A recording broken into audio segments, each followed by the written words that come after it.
Welcome to the guided watercolor for the Blue Dragon Vase.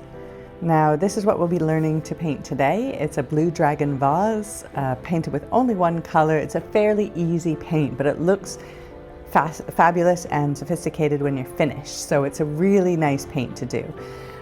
You should have your kit with you. Kit should involve a size 2 and a size 6 watercolor paintbrush. You should have a little bit of blue paint.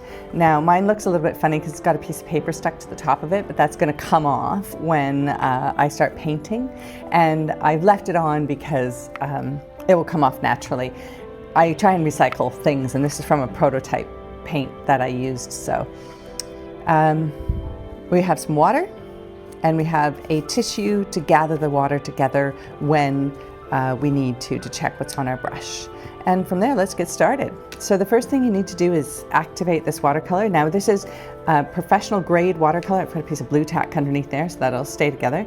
Professional grade watercolor, and I'm coming in from the side here because that little bit of paper on the top of mine, it will come off eventually.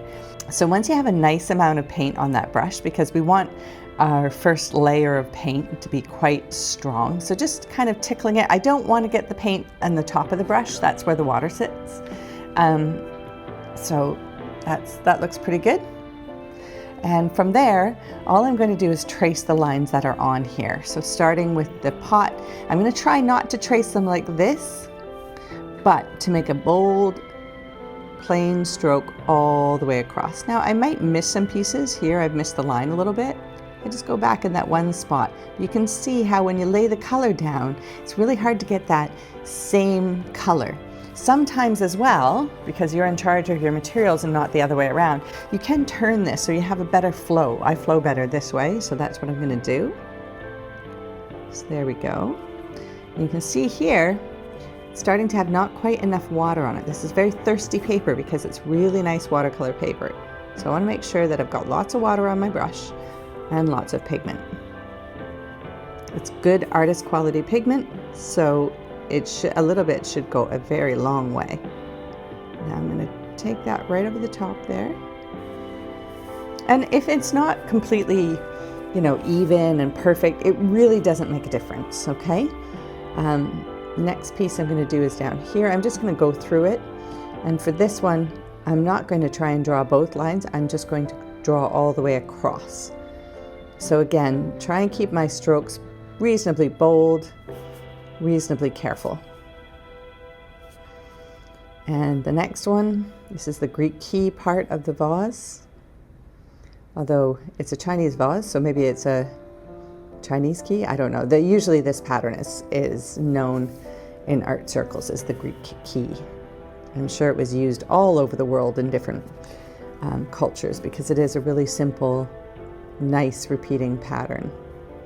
And anybody who likes patterns would eventually have found this.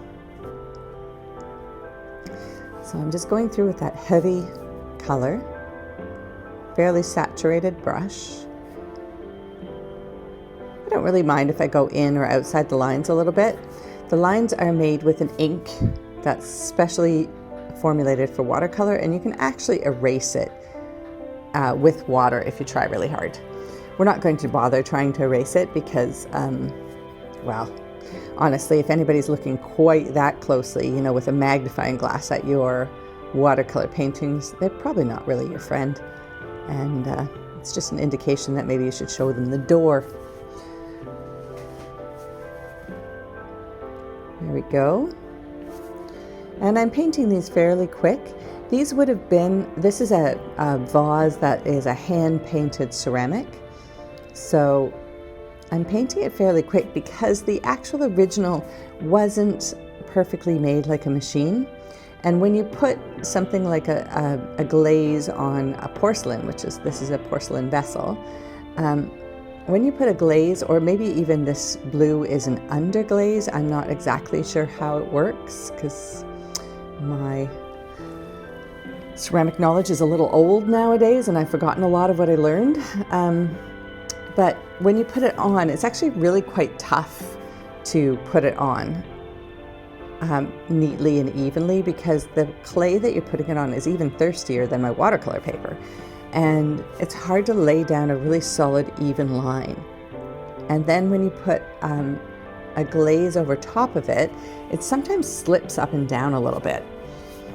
So, you know, if it's not quite perfect, it's just more authentic.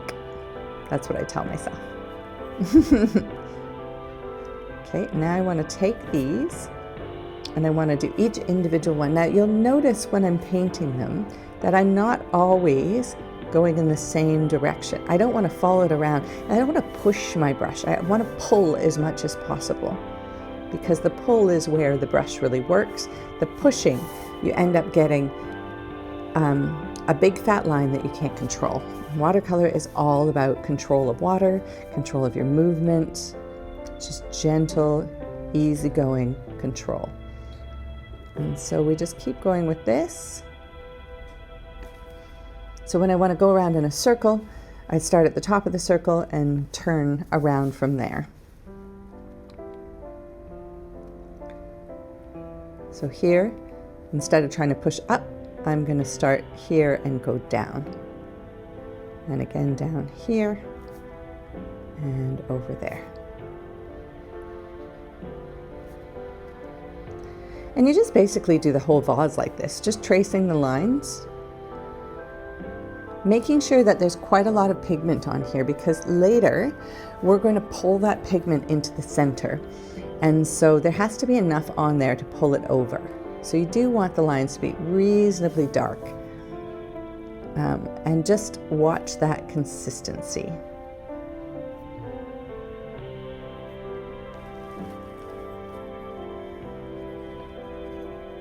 You can also add things into it, like maybe you want a line in here. This is a good time to add those sorts of details. And we'll show you what to do with it after this.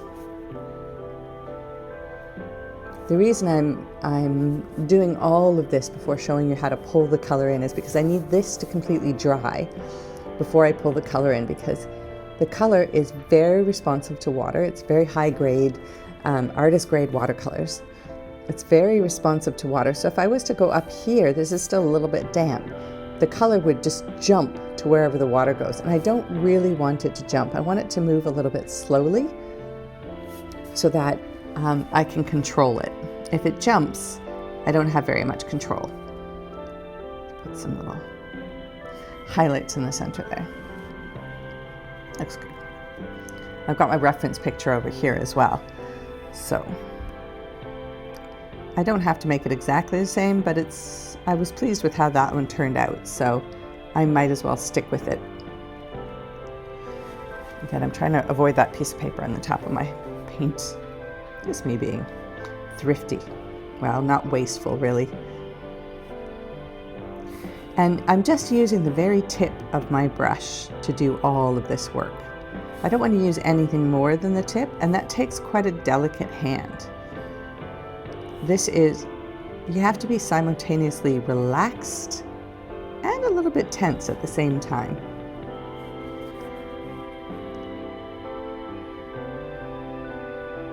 See, I've got so much water on there that gets really thick. It's maybe a bit too much water. But the paper is thirsty enough that it can pick it up. So that's handy.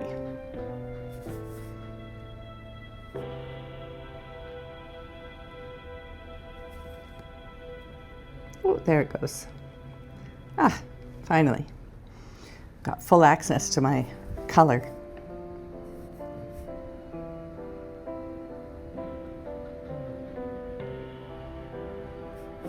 I got a little wobbly there, but that's okay.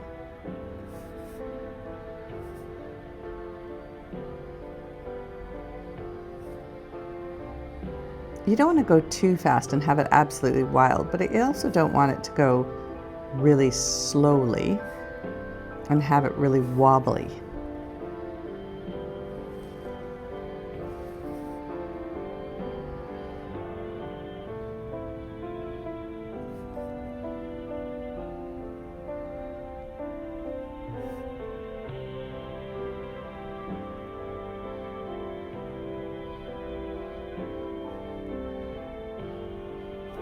Okay, a couple more lines here, And then I'm going to show you what to do to pull that color in, and then you'll know how to complete the entire vase.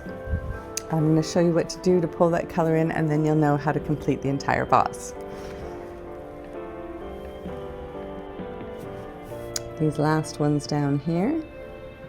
Oh, I don't know if you can see that, but that line is starting to look really jagged and I can see white in it. That means that my paintbrush is actually too dry. So I go and put a little bit of water in it and then it fills it all in.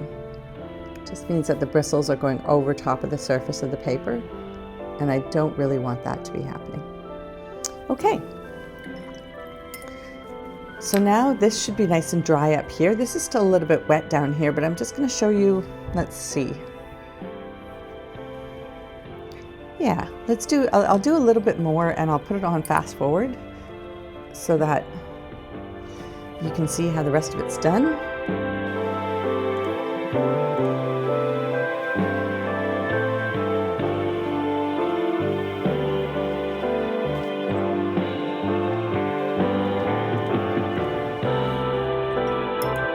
Okay, all of these pieces are dry up here now. And so now I'm actually going to go in with my number 6 brush, mostly because it holds more water. It's just a bigger brush, so it holds more water. When I'm trying to get water into my brush, it's put it in and whisk it around. You want to whisk it around because that allows the water to go all the way up into the nice bristles there. So I've got quite a lot of water on here. I take a little bit off because I want to check to make sure I can control it. And I'm going to decide which ones I want to be plain and which ones I want to have some color that's pulled in and out from them. So I think I've got some lines here, and I think this top one here, I'm going to actually make this top one a little bit blue so that it looks like it's been colored in. So I just go over these lines with water, plain water, and you can see that the blue paint actually starts to go together. That's because it's watercolor, it's water soluble, and that paint actually dissolves in the water. So this one down here, I'm going to do the same thing.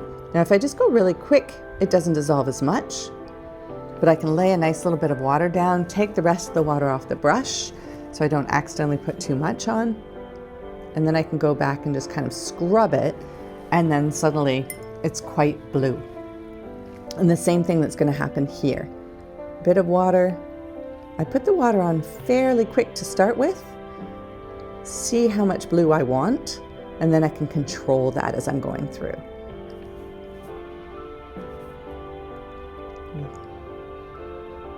Now this is a number 6 brush again, so it's holding quite a lot of water and allowing me to make those nice sharp edges on the sides.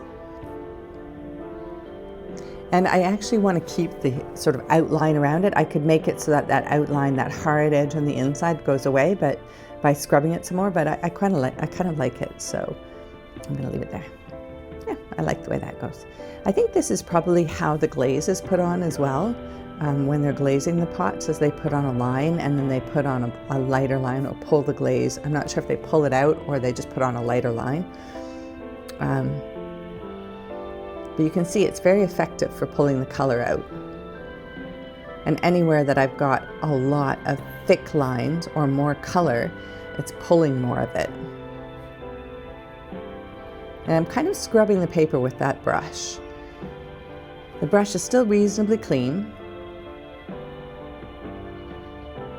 I could add more color to it if I wanted.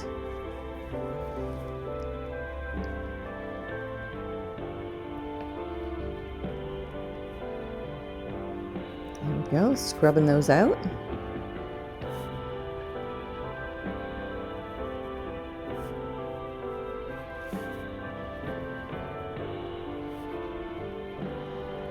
And the same thing here. I've still got a fair amount of water on my brush. If it goes out of the lines a little bit, I'm going to ignore that because the original also went out of its lines a little bit, and you know, it just means it was handmade. Now it's a little bit dark right up here, so I'm going to take my brush and I'm just going to scrub a bit of that darkness off. There we go. It's a more uniform color now. But not so uniform that it looks like it was done with AI.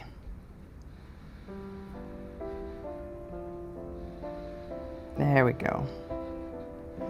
See how that blue pulls in? And just like that, you've already done the neck of the vase. The rest of it is done exactly the same way. You can choose to put the scales on your dragon or not. They're not drawn on, but you can choose to put the scales on however you like. Some people like wiggly lines. I've used like a kind of a fish scale sort of design, and you can see they might change direction slightly. You can put as much or as little detail into it as you like.